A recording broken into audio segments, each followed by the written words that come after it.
everybody, welcome back to What is Your Favorite Color? If you think something has changed, it has. We are currently using our cameraman's iPhone to record this because that camera was public enemy number what? 5? Yeah, 7. 7. We have public enemy enemies number of the 7. show. Should we list enemies of the show? We should just start putting them behind us because it's a lot to say all of them. Yeah. We'll have them in the. Don't worry, We'll guys. You know, if you're a real fan, you know. Yeah, all of our 4 dedicated listeners. You have them up like our commandments, right? Yeah. We hope you do. Those 4 people watching. Yeah, they know. They can list them. Anyway, you better. We'll have a test at the end. We'll have a worksheet attached in the description. All right. Well, here we have today is our psychology teacher at our school, our psychology and AP psychology, Miss Murphy. Woo! Yeah. Everybody say woo in the chat. We'll give him a second. Now say woo in the mic. Whoop, whoop. All right. Big fan of that. Yeah. Okay. So, let's start right off. Emma? Our pinnacle question. What is your favorite color? Blue. By far. I love all shades of Add blue. it to the tally. We've had almost everybody say blue. It's a very popular It's a good color. It's a good color. It's great color. Guys, English teachers in the chat. Oh. Are you off center? Are you not in the I was. And I hate to say it. Anyways. Yeah, no, blue has been a really popular answer. It's quite strange. Haven't heard one purple. Yeah, we need more purple fans. Where are the purple fans? Tap in. Where are the purple fans? Actually, what's your favorite color? We haven't established this. What's your favorite color, Emma? I would say green, probably. Green or orange. I really like orange. Orange? Orange is, Peter Mark. I used to hate yellow and orange when I was little. It would make me so mad. I would get mad. My parents would buy me I don't know, orange pants or something and be like, I'm not wearing these. Just a little kid. I'm not wearing that. I'm not wearing that. That's ugly. No, that is ugly. That is an ugly color. Look at me in this. Look at me. Ugly. Ugly. I'm just imagining little kids. I would get so mad. Actually mad. Just seeing the colors. I would get mad if my mom tried to put me in jeans. I used to only want to wear dresses, literally to the point where I would scream so loud if you tried to put me in jeans. Oh, wow. Yeah. Just a very delicate and dainty child. Oh, just so delicate. My favorite color is lilac. It's very specific because I attach myself to that color. I'm the first purple liker in this whole chat. Whoop whoop. Okay. Yeah, purple likers. Let's go to the second question. All right. What was the inspiration for you teaching? Did you always want to do it, or is there something that pushed you to teach? So ever since I have been in elementary school, or when they ask you, I guess it's in kindergarten, maybe they ask you in kindergarten and 5th grade, I feel like you answer that question in the yearbook, what do you want to be when you grow up? But honestly, I feel like you get asked that every year of your life. But in elementary school, I always knew I wanted to be a teacher. I don't think I ever really thought about at that young age, what grade level, if you will, or anything like that. I think I always wanted to be a teacher. Now, granted, my mom was a teacher assistant, so I kind of grew up in the school environment outside of just my own schooling as well. I loved it. As a kid at home, I loved to play school, and I loved to play the role of the teacher, and, pass papers out and, make my parents do things or make my friends do things, do schoolwork and whatnot. So I always wanted to be a teacher growing up. And then it wasn't until I took a semester standard psychology class in high school that I wasn't even planning to take. It was one of those, I got my schedule and I saw this and thought, oh, well, this was my second alternate option. So yuck, right? A lot of students have that feeling. It's I didn't sign up for that, but I guess it was on my alternate list, and I guess here I am. I'm dealt with it. We had a new psych teacher that year at the high school I went to, and so I was okay, well, we'll just see how this goes, trying to have an open mind. And from day one, I was I love her. I love the way she talks. I love the content that she has been talking about and discussing, and she kind of also told us topics we would cover. And so pretty quickly throughout that one semester, which was the fall semester of my senior year of high school, I realized, okay, I want to teach, and I think I really want to teach high school psychology. And I don't think I ever thought about what that would look like until I had that experience. And so I conversed with her quite a bit as to what roadmap did she take? What does that look like? What are my options in case I get into it and I don't like it, and things like that. But that has been my huge influence, honestly. I also feel like I was very, very fortunate to have really amazing teachers growing up, like ever since like K through 12. Honestly, I learned a lot, and I feel like I had really awesome teachers, teaching experiences. I felt like I really don't feel like I could have had a better set of teachers like throughout my entire educational experience, but particularly my high school teachers, I really, really loved. In fact, I still have close relationships with them now, and I love continuing them. Just like my students that have graduated like to reach out and are like, hey, let's catch up or whatnot. It's really cool. So yeah, that's been the biggest influence for me. Well, you did mention your parents. Fun fact about her parents, they're Irish. She's They a are. full-blooded Irish. Yes, I am a first-generation American. So, That's crazy. yes. That's a Yes, fun yes. fact. Always fun. Yes. It's going to be at the end of the test. Yes. It yes, will be. yes, You're going to have yes. to guess her name. It's Yes. Irish. Yeah. And Okay. if we're going to have it up there, we're not. the but extra credit on the test. if you actually. can spell it out, we're not going to have it. We're not going to say it. Yeah. But if you can use your psychic ability to spell out her name, because it doesn't sound like it looks. It's true. It's true. We'll leave it at that. Yeah. I'll tell you at the end. No, I know, I know her name. Yay! What's her name? Don't say it. I was gonna say. I'm not gonna say it. It's more work for me later. Oh yeah, totally. Sorry, Yeah. my phone keeps turning off. I don't know how to make it stay on longer. All right. Okay. Whatever. Next question: how have students changed since the COVID-19? Do you need I was help? about to say 2019 pandemic. Yeah. The COVID-19 pandemic. How have they changed? How have they changed, or how has the experience changed? Yeah. Both. Okay. Well, I don't think necessarily students look any different, but per se, they are still 15, 16, 17, 18, dealing with 15, 16, 17, 18-year-old typical problems and successes and whatnot. They are still adolescents. They are still teens. I do think that teaching has changed. The experience has changed since. And I think particularly, I guess I should word, teaching students have changed some. Specifically, I would say that the mindset, I feel like, is what we are dealing with the most, that being a huge shift in students, in that students expect, and maybe I shouldn't use the word expect, but it seems like, from my perspective, that students expect more and more chances or more grace, if we haven't overused that word in the last 4 years. And while I think it's really important that we always give students chances and grace, no matter what the circumstances are, at some point, some of the most important learning comes from when we do fall short or fail, to go ahead and throw that word out there. Yeah.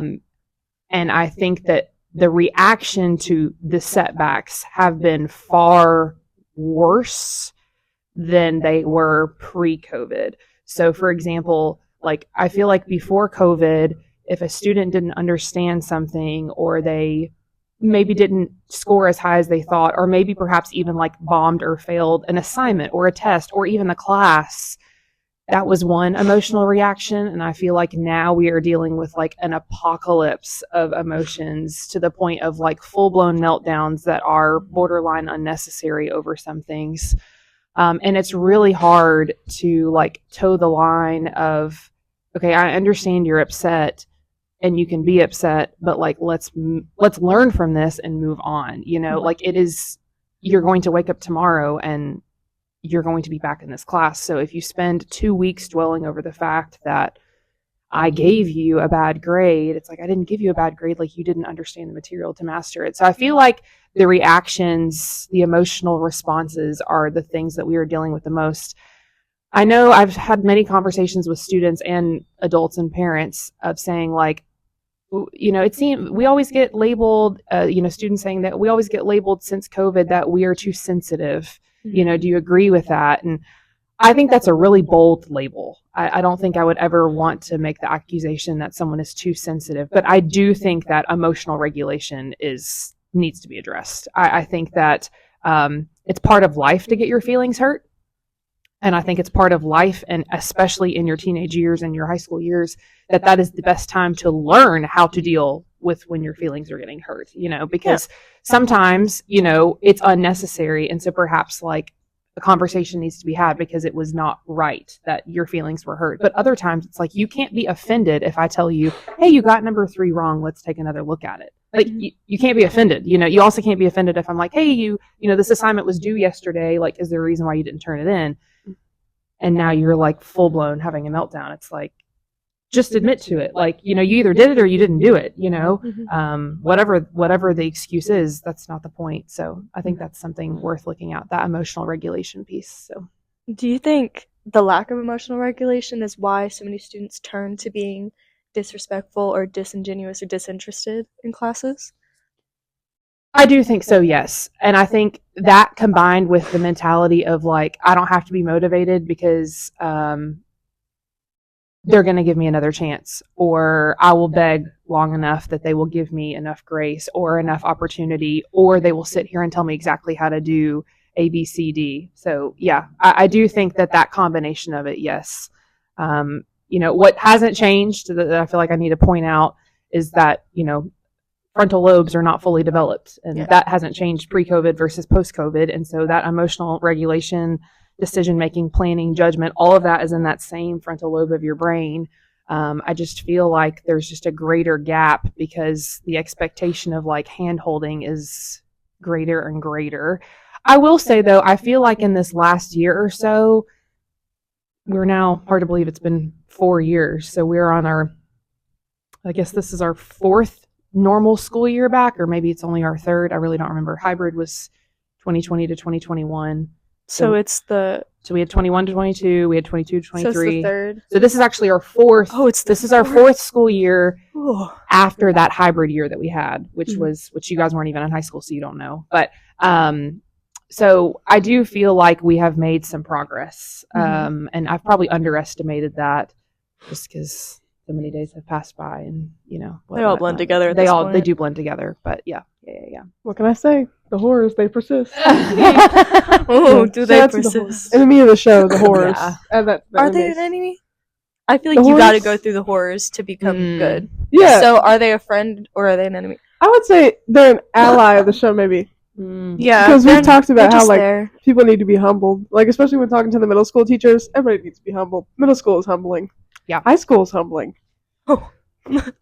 Yeah. And that's important. Yeah. I think everybody needs to be humbled at least once in their life. Yeah. That experience is irreplaceable. Yeah. I think so. Yeah. All right. Do you personally believe that? Oh, let me skip this one because it's already basically answered. What do you think needs to be common context for the day-to-day person when interacting with teachers? Read that one more time. What do you think needs to be common context for the day-to-day person when interacting with teachers? We've like kind of started to just say like parents, because that's typically how people answer this question. But also now that I think about it, and I've been thinking about this since we've been saying parents, it's not only parents, but it's like there's some people who don't have a kid who like see teachers and they're just like, I just remember my teachers and they were just kind of mean, and they just made me do stuff. Like people who vote about how teachers should. Ooh. Are you looking at the question? I'm just looking at the We question. sent these out. I know. Guys, So we fake. send these out. So fake. This is the third teacher? Can you give me a break, please? Can you give me some grace? I'll give her a small break. Really? This is what it feels like. No, I'm kidding. It's right on top. I feel like this is a really plain Jane answer, but I just think respect goes a long way. Oh, that's a new one. I really do, and obviously this is my personal opinion, but I really do. Respect goes a long way, and I think that it's important to note that respect goes a long way to teachers, respect goes a long way from teachers to students, respect goes a long way from students to teachers, and at every other angle we could look at it, I think respect just goes a long way.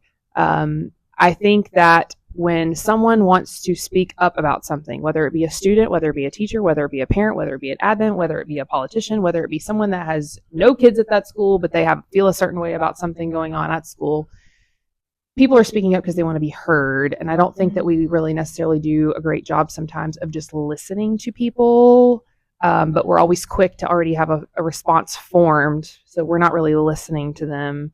We are just ready to give them what we think. It's like, well, if you really want to tell people what you think, then you have to be prepared to listen to what other people think. Doesn't mean you have to necessarily be willing to accept what they think and maybe even agree with what they think. But I think that's important. And kind of piggybacking off of like something I said earlier, even with these emotional deregulations, if you will, I typically have to take a deep breath.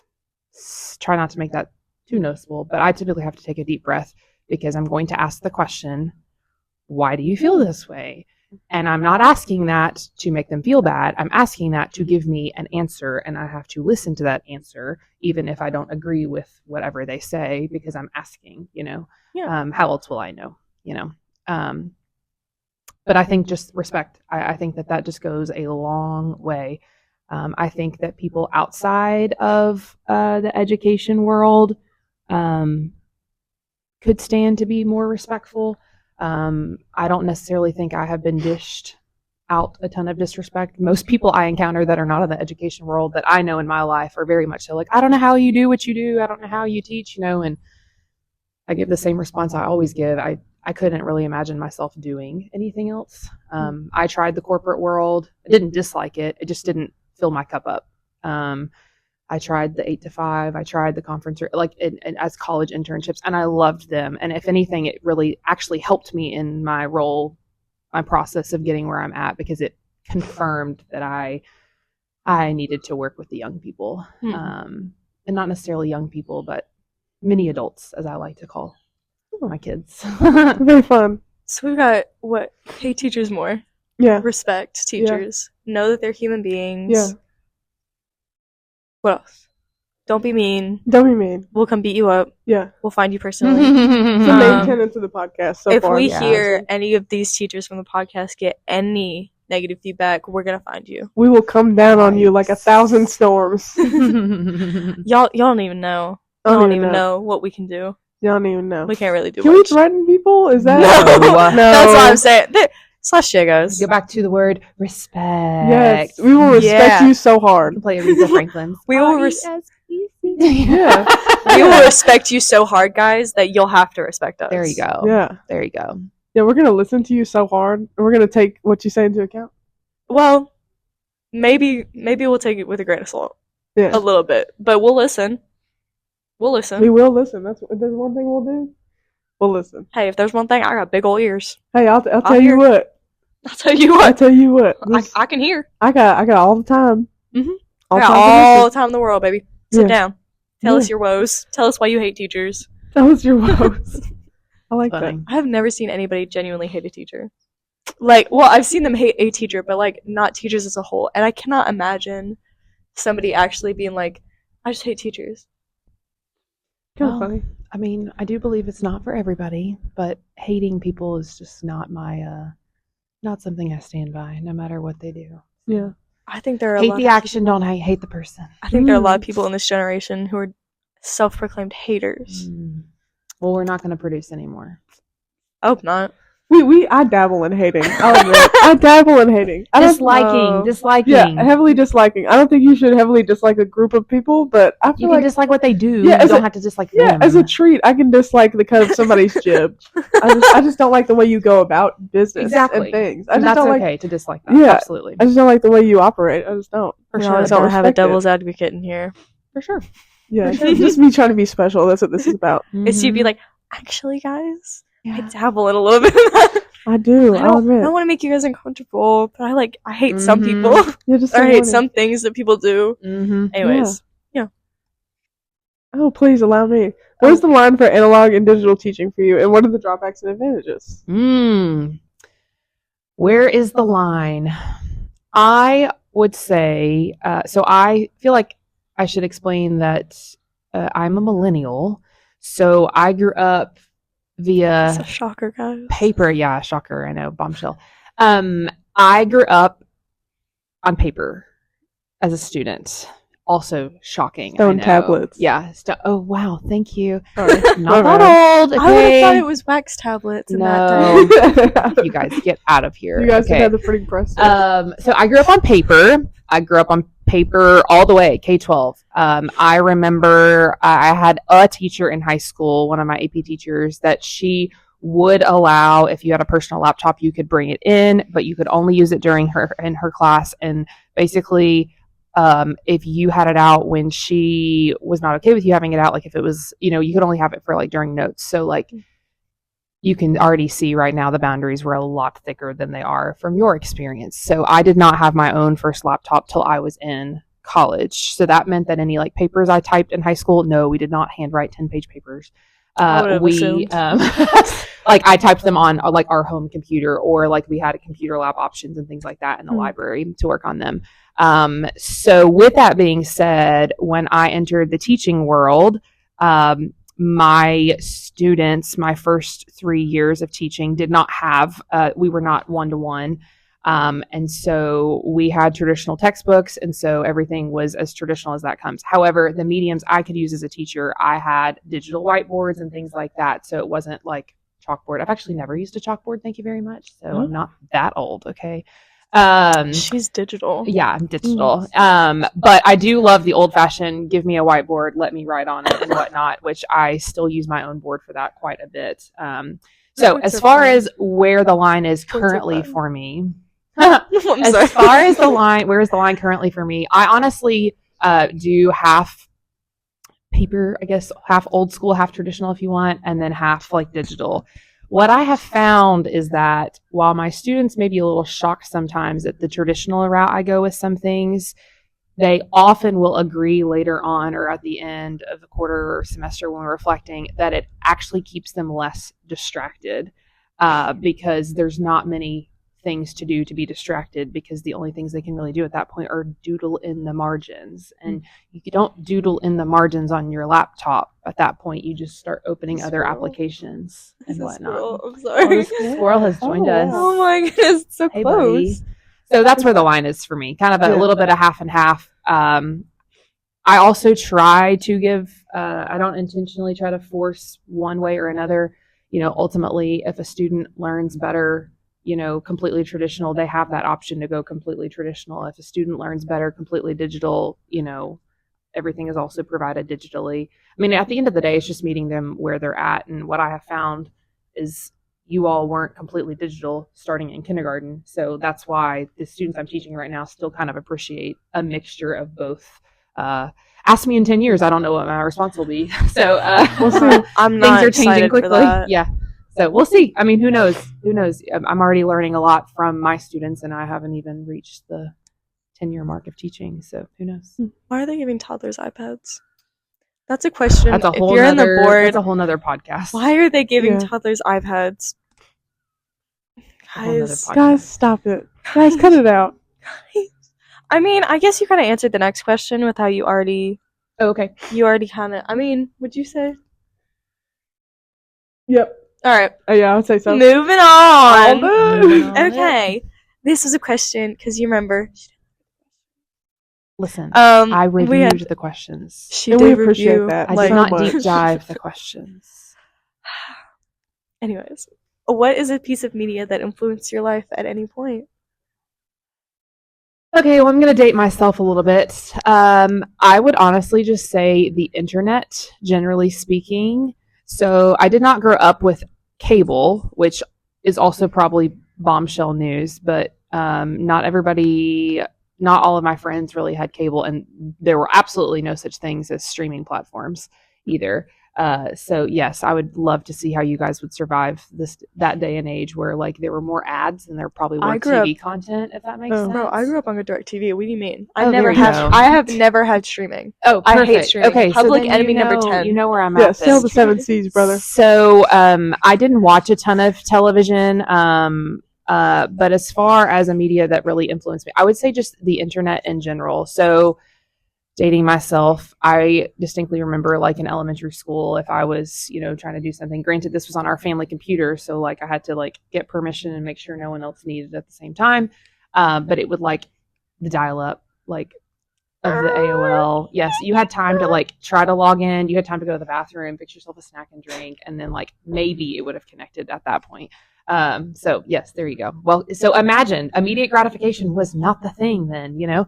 And with that being said, obviously, like I'm pretty sure I had like there were parental controls, so I couldn't even like access a whole bunch of different things, obviously. But I remember like so Google, which we did look up just before this started, just out of curiosity. Google launched in 1998. I was very young then. I won't tell you how old I was, but I was very young, so I wasn't necessarily using Google in 1998. But I remember, you know, first starting to like look up things, and you know, there were multiple platforms at the time. There was you had a Yahoo lookup, you had, I think Bing was another search engine. There was another search engine, and then there was Google. But now it's interesting because you don't ever really hear anybody. Well, you don't even hear people say like, "I'm going to look up something. I'm going to search for something." It's I'm going to Google something. You know, or honestly now, which this was not a thing either for me, but like I'm going to YouTube something. In other words, that means you're like looking for that. Yeah. So like that was not something I used. But to answer the question specifically, the internet in general. Because if I wanted to see how something worked, or if I needed to look something up for school, like I would start with Google. And I just remember thinking like, this is so cool. Like I don't have to like research which website I need to use. I can just like find that pretty quickly once I got connected to the internet. I have a question. That's Yeah. kind of off topic. It's off topic. Did you ever play Purple Palace? No. But I did play Roller Coaster Tycoon. Big Do you fan. even know what that is? Big fan Yes. of roller coaster. Oh my gosh. I remember I would spend hours trying to build a roller coaster. And you should know that would I ever get on a roller coaster? Absolutely not. So it was all for just fun and games. Honestly, maybe, come to think of it, maybe that's where my predetermined trauma response began. It's like, oh, I'm building this giant roller coaster. Why would I ever want to get on one of these in real life? Like I'm seeing how it's being made. You made it yourself, and it's just so unsafe Yeah. that you're Yeah. like, well, if I made it like this, Yeah. what are other people doing? Yeah. You must know Purple Palace, though. No. Yeah, shout out Other than Purple. that, the only media that influenced me, if this answer counts, is my little portable purple CD player. Oh yeah. Oh yeah. Oh yeah. Which- We already yeah, talked get about into it. physical media. Put it up on the screen. This Swiftie bought the Fearless CD. That was the first CD that went in my purple portable CD player. So Oh yeah. there you go, ladies and gentlemen. That's good. That's good for We'll you. put up a picture of the CD and the CD player on the screen. Well, Yeah, I could probably find. will Taylor come and get us? Honestly, will she? Well, It's kind of her favorite thing to do. we'll leave it up. She's kind of like the mouse. The mouse? Yeah, we can't talk about the mouse. She's kind of like the mouse. We can't even say he's an enemy of the show because he might come get us. for sure. So. Well, he's also taken away our Muppets, he has and I taken want away to our talk Muppet. about that. Mm. It's Yeah, we can't won't talk get into about that. it, The whole but I wanna Muppet talk Vision about thing. it. We won't even get into it. I've been wanting to talk about it. Don't get me started. Don't even get me started. Anyways, we should probably continue. Probably. Should we? I think we should. Mayhap. No. Oh, I insist. Please. No, please. Oh, I'd love for you to. Oh, you know, and I would too. What is if you could change one thing about the school system, what would you change?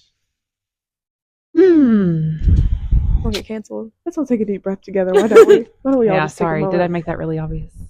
No. You know, if it sounds like there was so many things I would change, I don't really think there are. I'm a gold, so I don't like change. Oh yeah, it took me quite a second. If you don't know psychology, it's a different personality type. No, the true colors. I don't personally. I don't like change. I am very traditional. I am very structured. I like rinse and repeat situations. However, life evolves. So must processes and things. Truthfully, the first thing that comes to my mind, and I don't know how this would look, would be some sort of way to change students' motivation. It is a very loaded thing to think about, but you know, they don't have fully developed frontal lobes, and so if you give them 5 days to do it, they don't typically take 5 days to do it. They typically take that last hour of that last day to do it. Yeah. And it shows. What And about- then kind of looping back to a question earlier, then we have real tears and very upset comments and reactions and emotional dysregulation because it's like, well, I didn't understand. It's like, well, maybe you should have asked in one of those 5 days about that, or whatever the case is. But the motivation is a really big issue. It really is. Most students I have found, and I feel like this is increasing over my years of teaching, or maybe it's just standing out to me more, are not really motivated until they see a grade go in the grade book. That is the only thing that tends to like light a fire under them in one way or another. It's either going to affirm them and be like, yes. And perhaps it's already a grade that they knew they had. It just hadn't gone in power school yet, but it still is like, yes, you saw that thing go up, that grade go up. Or it's like, oh no, it went in as a 0, whether it's they're absent or they didn't do it, or maybe they thought they turned it in, but they didn't, their name wasn't on it, or they thought they hit submit, but they didn't, for a variety of reasons. But it takes that. So very extrinsically motivated. And I think that if we are going to do a better job of launching them into the world, that the intrinsic motivation needs to exist. And I'm not sure it really exists in a lot of them, meaning that like they have to find a personal reason to do this. It doesn't need to be for some reward or for some sticker or cookie or grade or whatever that case is. I really don't know how that would look. Not a clue. Not even sure. But the motivation piece is so hard. So I think about this sometimes, and sometimes I say this to students that are really struggling.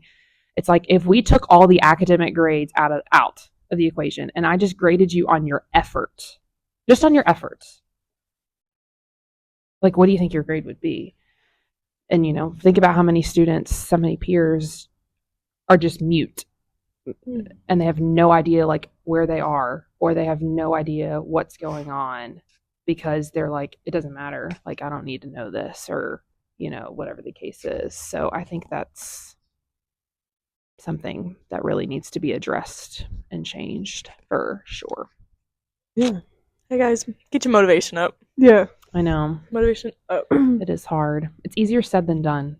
If in case I didn't make that really clear. That's true. It's very easier said than done. It's kind of hard to do with like, for most kids, it's like 7 different classes to have the same amount of motivation or any motivation at all. Absolutely. For them. Yeah. Absolutely. Not to mention, like, you don't just have 7 classes. You have lives. Mm-hmm.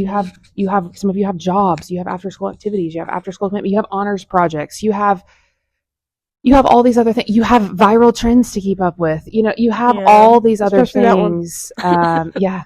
It's a big So it's just the general intrinsic motivation, period. But, if I'm being honest, I feel like human nature is kind of lacking in that department, no matter the age. So, yeah. I think there's just, and it goes back to, I don't remember when we talked about this. I don't know, but like how people aren't meant to know this much all at once. Yeah. It's like there's so much information available at your grasp, not only like from a teaching standpoint, but like from a point where you have to know the trends, you have to know the meme that's going viral, you have to know what's going on in your own social circle. If you're still in school, you have to know what's going on in the school, while also piling on top academic of like math, science, English. And then you have to, out of that whole group, first you have to pick what you care about, whether it be trends or your own social circle or the school popularity. You have to pick what you want out of that. And then you have to pick what you want to care about in school. Like if you want to go into psychology, you're obviously going to pay more attention in your AP psychology class than maybe like your science class. Sure. Yeah. Like you're still going to try, but you have to figure out, I'm actually going to do this in my life. And then on top of that, you have to pick whether you care more academically or about your social standing. Sure. It's just so much for the human brain, especially for non-developed brains, to think about all at once. And it's kind of sad how it's all brought about and talked about. I'd say, to quote Miss Shriver, it's a lot. It is a lot. It's a lot, guys. It is a lot. I try to remind my students that often, it's like I'm throwing a lot of information at you, but I'm aware that this is a lot, because otherwise I think that they might think not. What are we looking at? There's a squirrel. It's really close. It's huge. Okay, buddy. It looks like He looks like he's expecting something. Oh, sorry. Yeah, he's It expecting to looks run like away. he's asking for food. Yeah, he was. Sorry, guys. Got nothing for you, buddy. He was like, Lisa. no. I don't know what we could give them. Why is he British? Why is he? Maybe he immigrated over here. Maybe. You ever thought about that? Where's he from? Portugal? Ooh. Oh, there's multiple. Squirrel fight has begun. I think they're getting Ooh. too comfortable around us. Mayhaps. Mm. Anyways, you were saying, pardon me. No, that's it. Yay. I think that was a good discussion. Yeah. There's a lot. Guys, Is there anything else I need to answer? Yes. Yes, indeed. wait, hold on. Would you? Yeah. I lost my questions. You know, it really irks me how like unprepared my co-host is. It makes it hard for me to do my job. Yeah, it is. So this is what I would tell you. Yeah. You can only control yourself. Where even is it? You Hold can on. only control yourself while this figures out. Hey. Yeah. Well, Hey. yeah. Hey. I'm just kidding. It actually You've like done a disappeared. great job. Hold on. Yeah. Wait, guys. I only do this so me and Emma don't have to like pass a phone back and forth. Yeah. Understandably. Why? We should get a giant that's why. teleprompter for the last episode. We should just invest in one. We'll probably find one on Facebook Marketplace. I love Facebook Marketplace. Just have Josh decide. Yeah. Just words. I don't know why it's not you get a loading. whiteboard and hold up the picture. That's what they do for us when we're like in the stands playing pep music. They put the song in and hold it up. We'll get you So the you can see costume it. from Shrek, Mm-hmm. the executioner. Okay, Yeah. we're good. If you could recommend, we gotta wrap this up a little bit. You gotta go. If Yeah. you could Okay, one recommend answer. a piece of media to young minds like your students, what would it be? You know, this might also sound like a plain Jane answer, but social media. You actually, Emma, right? Me? Yes, you said this very, whatever the right word is, Eloquently. Thank you. Ah. And that is, I grew up with social media, or social media really came about when I was an adult. So I had just started college when like Instagram came out. In fact, I remember making my Instagram like 2 weeks before college started for me. So when I was using social media, I was using it more so as a tool, if that makes sense. Whereas I feel like my current adolescent students are using social media as a way to stay connected with people, to share things with people, to find community, perhaps even establish their identity, which is a little terrifying. So you're probably thinking, why would you recommend this for all of the reasons you just said? Well, I do think that it can be used well as a tool. However, there is an algorithm, which means that it would have to start getting used as a tool and not just a place to look for funny videos and things like that. Do I think that a teenager would find it fun to use Instagram or TikTok to find a reel on how to like fix your toilet or to make a cool recipe for a dessert for Thanksgiving? Probably not. That's probably not going to show up in anyone's, algorithm. But I do think it can be really helpful. And at the end of the day, sometimes you got to think smarter, not harder. And, I think that social media can be a really great use for that.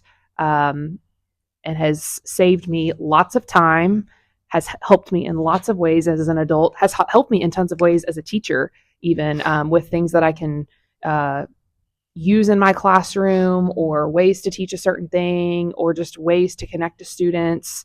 As an adult, it's taught me lots of things, aided me in lots of ways, made me laugh, helped me find community. But I think finding like a healthy boundary there could be really helpful. But I really do think that it can be used. I think that trying to find those boundaries is a lot more challenging than one realizes. So that's where I draw the line, because I don't know how I would advise anyone at that point. Yeah. So yeah, I don't know if that makes any sense or not, but Well, I think we should. I've been waiting on this question. Yeah. okay. You want to ask it, Emma? I Which think we one? should do this, and then the very last question. It's All right. number 11. Oh, yeah. Oh Lord. What was It's the moment the- in your teaching career that you still remember was a funny thing from your students? We were just talking about this. Very exciting. Mm. It's so funny. Okay. Well, I actually have 3 things that just popped in my brain. 3, yes. Wow. All right. Number 1. This question actually got asked recently in class. We were reviewing fundamentals, and the question was who is in charge of approving or denying a research study before it is allowed to begin. And the correct answer is the Board of Ethics. The Board of Ethics, also known as the IRB, which is it stands for Institutional Review Board. And so they either approve or deny a research study. Well, when I asked that question in class a couple weeks ago, and keep in mind, we had gone over this answer no less than 10 times in 3 days. IRB, that's the correct answer. Someone raised their hand and very confidently exclaimed, IBF. Always. You could have heard a pin drop in my room and then a herd of laughter. It's like, that's not it. And right about the time the laughter broke in the room, the student realized what they thought and what they said did not line up. They really were thinking IRB. So that was a recent funny. Another funny, I cannot claim this as my own, but I think of this all the time. A teacher peer of mine, they were going over something, and she was like, okay, everybody know the 5 senses, right? And hopefully everybody knows what the 5 senses are on here, which are, taste, touch, smell. Right, okay. Smell. Okay, well, one of her students lovingly raised their hand and said, I got it. Who, what, when, where, why? Always. That's a good one. We might be doomed. It's 5 of something. Yeah. Hey. It is. So that will forever long live rent-free in my memory. And the third funny moment that I have, I don't know, it's part funny, but it just makes me smile and like filled my cup up tremendously. A couple of years ago, my girls that I coached all decided that they were going to dress up as me during one of our like spirit weeks for one of our days. And when they said this, I didn't think too much of it. And keep in mind, we agreed to wear the same shirt, but that was it. What I did not expect is that I really do have a look.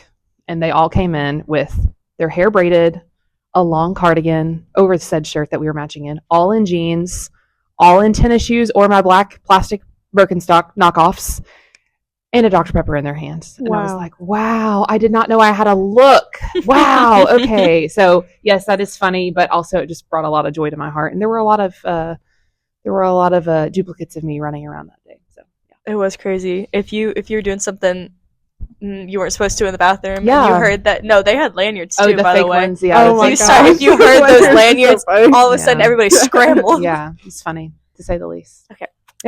I think we have run out of your time, but we have one more question. Okay. I'm ready. What change would you want to see come out of this podcast, and Ooh. what do you actually think will happen? I love the idea of this. And I have loved this experience, despite that you're a little upset with me for not acing all the questions. All right. All right. I think this is a great way for students and teachers to interact, because it's not like, I feel like the questions that you have asked me are not typically questions I've ever been asked. I've never been asked these questions by a student. And they did make me think, but I think it's also really neat for you as students to see me not in my classic teacher role, if that makes sense. Yeah. And so I think moving forward, this would be a really cool way to interview teachers or really any other staff members about, I don't know, whether it's school related things or just completely fun related things, like your favorite color, or like, if you could go to any restaurant, where would you go? I'm not even sure I could answer that about my peer teachers at the school, if that makes sense, because, a lot of times you just don't get to know them in that way. So I feel like that would be a great goal. I think that generally speaking, when like we build community well as a school, which means that teachers have to know students have to know teachers, and then students need to know students, and teachers need to know teachers. We feel like we can be more vulnerable in conversations, but more importantly, we are more accountable when we need business is business. Yeah. And so I think it's important. I think it's important for students to see that we're not just, I don't know, Mr. or Mrs. Robots. So-and-so. Yeah. We have lives outside of school. And I know that students don't think this all the time, but I can tell you with 100% certainty that we recognize that students are more than a student. Mhm. And you have lives and whatnot. And sometimes it's fun to know you outside of whatever topic I am teaching you about, you know. So yeah, I think that would be something really cool to keep doing this in some shape or form, whatever that looks like. We're hoping that it will, and I have talked to, pardon me, the overall teacher. I'm not going to name her so we don't have to bleep it out. Yeah. But I have talked to her about possibly this project continuing on. It'd be cool. This is for a senior project, and they have projects that pass down Yeah. from people to people. Mhm. So, hey. Yeah, it would be cool. It would be cool. I think the big thing is, like, at the end of the day, like, I shouldn't say we, I can only speak for myself. Like, I really care about my students. I care about the ones that I've taught. I care about the ones I haven't taught. I care about the ones that I just see in the hallway every day that I may never teach. And I care about you after that you leave.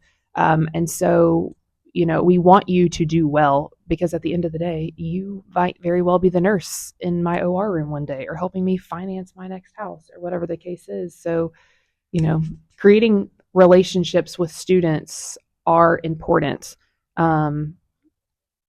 are, and they can, at the end of the day, they kind of help really boost that respect level too. So, but yeah, which, speaking of, y'all have done an amazing job with this. So thanks for having me. Thank you. A lot of mad respect to all of the things that have gone into this. Even the things I have no idea about that were behind the scenes. So just like this big blue screen behind you. Yeah, really impressed with how you got that. Yeah.